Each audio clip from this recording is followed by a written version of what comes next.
Hello friends, welcome to पहाड़ी boy classes.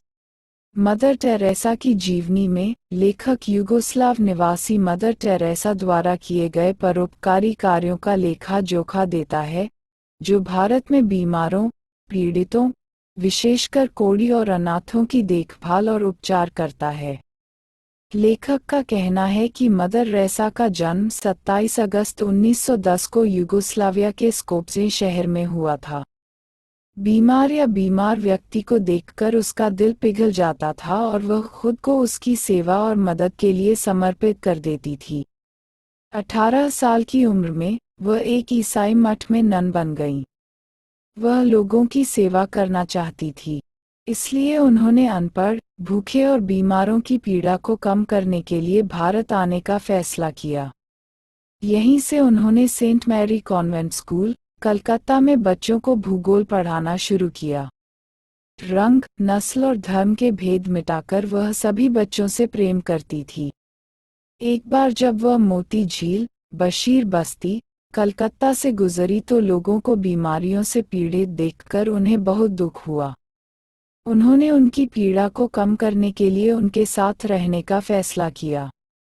उसने उनकी तरह कपड़े पहने और उनकी तरह दाल और चावल खाना शुरू कर दिया और सिखों के लिए उनकी भाषा हमेशा उनके हाथ में, बाइबल और उनके गले में थी। लोग उन्हें मदर टेरेसा कहते थे और उनका सम्मान करते थे। मदर टेरेसा जानती थीं कि निरक्षरता ही लोगों की पीड़ा का असली कारण है। अज्ञानता है, मोती सरोवर के बच्चों को पढ़ाना शुरू कर दिया है।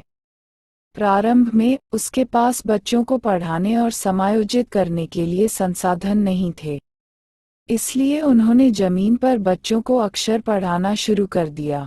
शिक्षण की इस पद्धति की व्यापक रूप से चर्चा हुई। उसके सिर से संतुष्ट होकर रैसा पंजाब के लोग उसकी मदद करने लगे और उसे फर्नीचर, बोर्ड और अन्य सामान भेजने लगे। वह एक प्रमुख सामाजिक कार्यकर्ता के रूप में उभरने लगी। 950 में उन्होंने कलकत्ता में ऑर्डर ऑफ मिशनरी चैरिटी की स्थापना की। धीरे धीरे इसका विस्तार करते हुए मदर टेरेसा और उनके साबुन की सलाखों ने 100 से अधिक शिक्षण संस्थान खोले। इसके अलावा मदर टेरेसा ने बेघर, बेसहारा और एकाकी लोगों की मदद के लिए आश्रम खोले, जहां उनके लिए खाने पीने और मनोरंजन की व्यवस्था की गई। साथ ही उन्होंने कलकत्ता में अनाथों के लिए जीसस आश्रम खोला और इसे पूरी दुनिया में फैलाया।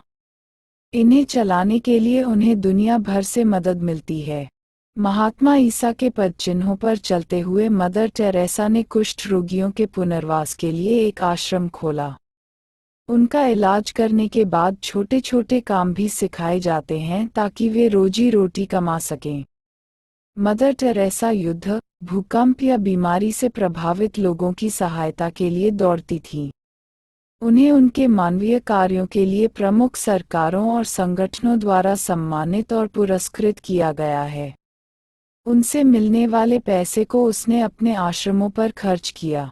भारत सरकार ने मदर टेरेसा को पद्मश्री और भारत रत्न की उपाधि से नवाजा।